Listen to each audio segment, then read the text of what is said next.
تو یہ پہلے تو کنسپٹ کلیئر کریں, خدا آیا نہیں ہے, خدا ہمیشہ سے ہے. ہم اسے میتھمیٹیکلی ثابت کرتے ہیں.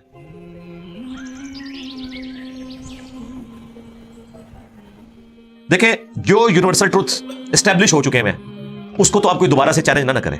یعنی یہ یونیورسل ٹروتھ ہے کہ 2 + 2 = 4.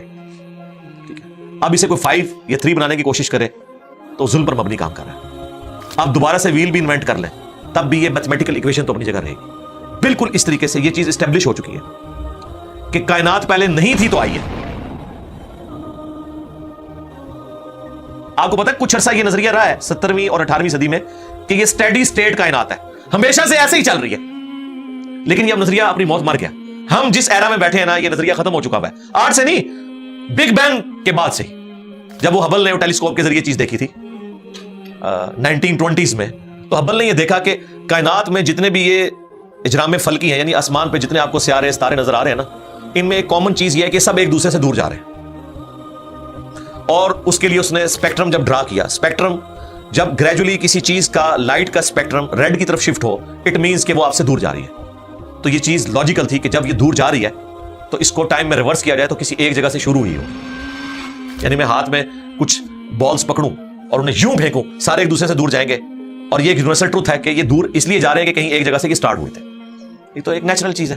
اچھا, انہوں نے کہا کہ اگر ہم ٹائم کو ریورس کریں اور ایسے پوائنٹ پہ پہنچیں کہ جہاں سے یہ چیز سٹارٹ ہوئی تھی, تو اس کو سائنٹسٹ نے نام دیا کہ وہ ایک ایسا پوائنٹ تھا کہ جس کی ڈینسٹی انفینٹ تھی, نہ ختم ہونے والی, اور والیوم 0 تھا. والیوم 0 ہے اور ڈینسٹی انفینٹ ہے. اٹ مینس کریشن ایکس نہیں لو, عدم محض سے وجود, کچھ نہیں تھا تو یہ ہو گیا. اور پھر وہ کہتے ہیں کہ یہ جو بگ بینگ ہوا ہے, اس بگ بینگ کے بعد اگر ایک سیکنڈ کے ٹریلین حصے کے اندر بھی ذرا سی ڈسٹربنس آتی تو یہ کائنات وجود میں نہیں آ سکتی تھی. اور یہ تو صرف وجود میں آنے کی بات ہے. پھر جو billions of fine tunings planet earth کے اوپر موجود ہیں, ہر سیارے کے اعتبار سے ہیں, زمین کا سورج سے فاصلہ, پھر ان کی گریویٹیشنل فورس, ان کی موومنٹ, سپیڈ, یہ تو ایک پوری ایک سمجھ لیں ایک ایسی فیلڈ ہے جس میں انسان جا کے گم ہو جاتا ہے. ان ساری چیزوں کو کنسیڈر کر کے اسٹیڈی اسٹیٹ کائنات کی تھیوری تو ہوگی ختم اور بگ بینگ ہوگی اسٹیبلش. اب یہ تو ثابت ہو گیا کہ کریشن ایکس نہیں ہوئی ہے, یعنی انسان یا کائنات یہ پیدا ہوئے ہیں. پرابلم تب تھی آپ کے لیے جب آپ یہ مانتے کہ یہ بھی ہمیشہ سے ہیں, ہمیشہ سے انسان پیدا ہو رہے ہیں اور دوسرا اینڈ کوئی نہیں ہے. یہ تو مسئلہ حل کر دیا آپ کا سائنس نے. ان کا نہیں, کریشن تو ہوئی ہے. اب اس کا کریٹر ہے یا نہیں ہے, اس کے اوپر وہ آ کے بات کرتے ہیں. اب یہ جو فائن ٹیوننگز ہیں, ان کو سمجھنے کے لیے اتنے دماغ کی ضرورت ہے, اتنے برینز کی ضرورت ہے. ڈی این اے کے اسٹرکچر کو سمجھنے کے لیے, اس ہارمونی کو سمجھنے کے لیے, بنانے کے لیے نہیں سرکار, اتنے برینز لگ جائیں. آج تک ہم ڈسکوریز ہی کر رہے ہیں. یہ جتنے ہم چیزیں دریافت کرتے ہیں نا, وہ ہم قانون قدرت دریافت کرتے ہیں. یعنی اگر ہم نے یہ چیز ایکسپلور کر لی ہے کہ سورج مشرق سے نکلتا ہے, مغرب میں غروب ہوتا ہے ود رسپیکٹ ٹو زمین, ویسے تو غروب ہوتا ہی نہیں ہے نا, نکلتا ہے. تو یہ ایک فزیکل فینومینا ہے جو ہم نے ڈسکور کیا ہے. اس فینومینا نے سورج کو پیدا نہیں کیا. یہ کریٹر آف سن تو نہیں ہے, یہ اگر آپ کو پتا چل گیا. انڈے میں سے چوزا نکلتا ہے اور چوزا اتنے عرصے کے لیے انڈے کو آپ گرمائش میں رکھتے ہیں 22 دن کے لیے مرغی کے نیچے یا کسی مشین میں, تو اس انفارمیشن نے چوزے کو پیدا نہیں کیا, بلکہ یہ چوزے کے پیدا ہونے کے بارے میں انفارمیشن ہے. آپ اس کے اندر مزید چلے جائیں, جتنا ڈیپ ڈگ کرتے جائیں, الٹیمیٹلی آپ کی ایک انفارمیشن ایڈ ہوگی. یہ نہیں ہوگا کہ آپ کو یہ پتا چل جائے کہ اس نے پیدا کیا. وہ تو مرغی کو خود نہیں پتا جو پیدا کرنے والی ہے, کروکوڈائل کو, ایلیفینٹ کو یہ پتہ ہی نہیں میرے اندر کیا کیا کوالٹیز ہیں, جس کو یہ پتہ ہی نہیں میرے اندر کیا کوالٹیز ہیں, انسان کو نہیں پتا ابھی تک میرے اندر کیا کوالٹیز ہیں. یہ تو بھی سائنس تھوڑا بہت آپ کو ایکسپلور کر رہی ہے. تو کریٹر تو ہم ان کوالٹیز کے ہے ہی نہیں ہے. اور پھر پیچھے ایک برین اس اعتبار سے ہے کہ وہ ایک آرگنائز طریقے سے, اور یہ بھی چیز ڈیفینیٹلی فیزیبلٹی کے تحت آپ سمجھیں میتھمیٹکس میں اسٹیبلش ہو چکی ہے کہ یہ پورے ایک آرگنائز طریقے سے جو چیز چل رہی ہوتی ہے اس کے پیچھے ایک برین ضرور ہوتا ہے. برین کے بغیر یہ کوئی ڈیزائن کر نہیں سکتا. فزکس کا سیکنڈ آف تھرمو ڈائنامکس جو ہے کہ انٹروپی یا تو کانسٹنٹ رہتی ہے یا انکریز کرتی ہے, یعنی ڈس آرڈر. خدا نہ خواستہ یہاں پہ دھماکہ ہو جائے تو ہر چیز بکھر جائے گی. اس کے بعد دنیا کا کوئی دھماکہ دوبارہ اس کو اس حالت میں ارینج نہیں کر سکتا. اس کو کہتے ہیں انٹروپی, کہ کہیں پہ بگاڑ آتا ہے تو وہ بڑھتا ہے. یہ ہو سکتا ہے کہ مزید آپ لوگ لائیں تو یہ بگاڑ اور بڑھتا جائے, یا جتنا ہے اتنا ہی رہے, واپس آرگنائز نہیں ہو سکتا جب تک کہ دوبارہ سے انٹروین کر کے آپ یہ کرنا. جس طرح وہ زیارت میں انہوں نے محمد علی جناح کے وہ سارے وہ میوزیم تباہ کر دیا تھا دہشت گردوں نے, تو دوبارہ سے انہوں نے بنایا, تو خود بخود تو نہیں بنا. دھماکے کے بعد تو سب کچھ خود بخود پھیل گیا تھا, لیکن دوبارہ اس جگہ پہ لانے کے لیے آپ کو بجٹ لگا ہے, برین لگا ہے, ایفرٹ پٹ کیے ہیں, پھر جا کے وہ آرگنائز ہوا ہے. تو اس کا مطلب ہے آرڈر بنانے کے لیے برین چاہیے ہوتا ہے, ڈس آرڈر کے لیے کوئی مسئلہ نہیں. اور ڈس آرڈر کے بعد دوبارہ آرڈر بن جائے, اس کے لیے برین چاہیے. سرکار یہ کون سا ڈس آرڈر ہے, یہ کون سا بگ بینگ ہے؟ چھوٹا سا دھماکہ آرگنائز نہیں کرتا چیز کو, بگاڑتا ہے, اور اتنا بڑا دھماکہ, اتنا بڑا آرڈر لے آیا کہ پلانٹ ارتھ کے اوپر 2 ملین سے زیادہ اسپیشیز ہیں. ایک اسپیشی کے اوپر آپ زندگی گزارے, آپ صرف اس کی عادتیں ہی نہیں بتا سکتے کیا ہیں. یہ تو چھوڑ دیں کہ یہ بنی کیسی ہے. تو یہ تو ایک نہ ختم ہونے والا سلسلہ ہے. تو یہ برین تو اسٹیبلش ہے.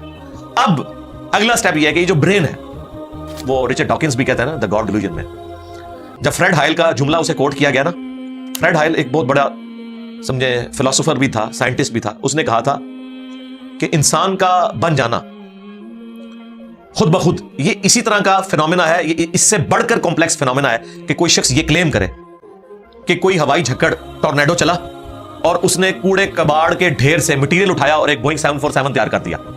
یہ دنیا کا کوئی پاگل بیوقوف آدمی بھی یہ بات نہیں مانے گا. اس کو چھوڑ دے, ایک بال پوائنٹ بننے کو کوئی نہیں مانے گا. تو اس نے کہا اس سے کمپلیکس چیز انسان ہے, اس کو تم یہ مانے ہو کہ خود بخود بن گئی بغیر کسی برین کے. اچھا, تو اس کا جواب آپ کو پتا ہے رچرڈ ڈاکنز نے کیا دیا؟ اس نے ایک چیپٹر بنایا, اس کی ہیڈنگ رکھی دا الٹیمیٹ بوئنگ 747. اس نے کہا پھر سب سے بڑا بوئنگ 747 تو گاڈ ہے.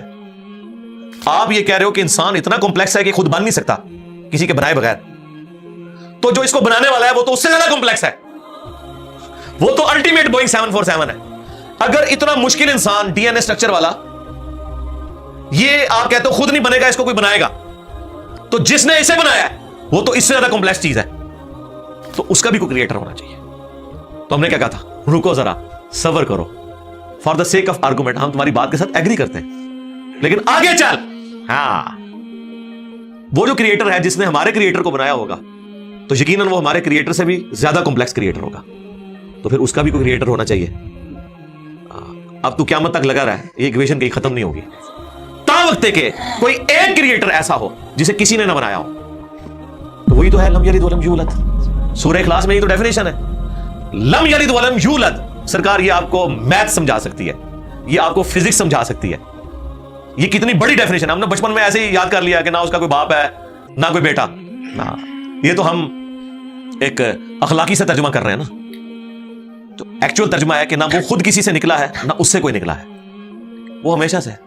اس لیے بخاری مسلم میں حدیث ہے کہ تمہارے پاس شیطان آتا ہے نا, تو کہتا ہے پہاڑوں کو کس نے بنایا؟ تم کہتے ہو اللہ نے. پوچھتا ہے درختوں کو کس نے بنایا؟ کہتا ہے اللہ نے. تم کہتے ہو اس کو جواب کے طور پر, جب وہ سوال پوچھتا ہے پھر مختلف سوال کرتا ہے, تم اللہ کہتے ہو, اینڈ پہ وہ کہتا ہے اللہ کو کس نے بنایا؟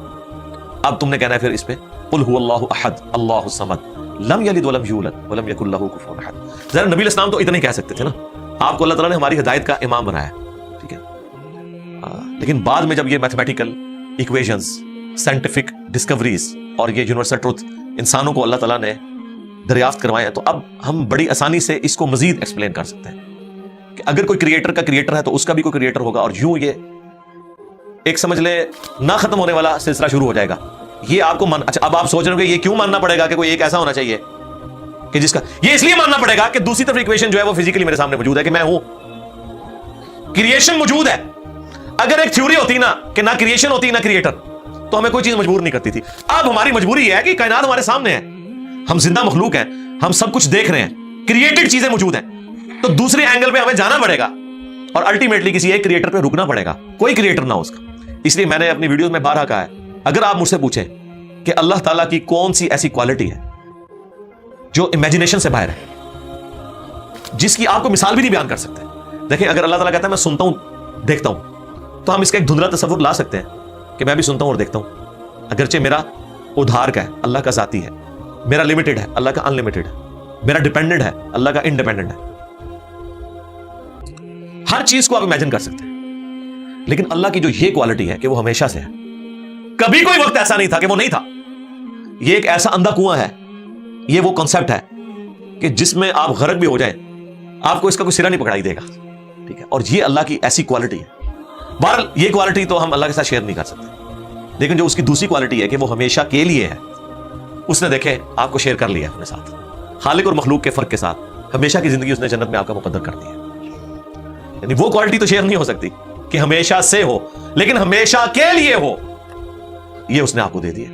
دیکھیں, یہ وہ کنسپٹ ہے جس کے بعد آپ اللہ سے محبت کریں کہ دیکھیں وہ اکیلا تھا, اس نے اپنے ساتھ آپ کو شریک کر لیا, اس اعتبار سے کہ خالق اور مخلوق کا فرق تو ہے, لیکن اس نے دیکھیں آپ کو کیا کیا نعمتیں جنت میں دینی ہے. آپ خواہش کریں گے وہ چیز آپ کے سامنے آ جائے گی. اسی کے لیے میں نے وہ منی گاڈ کی ٹرم ڈیوائز کی تھی خالق اور مخلوق کے ساتھ سمجھانے کے لیے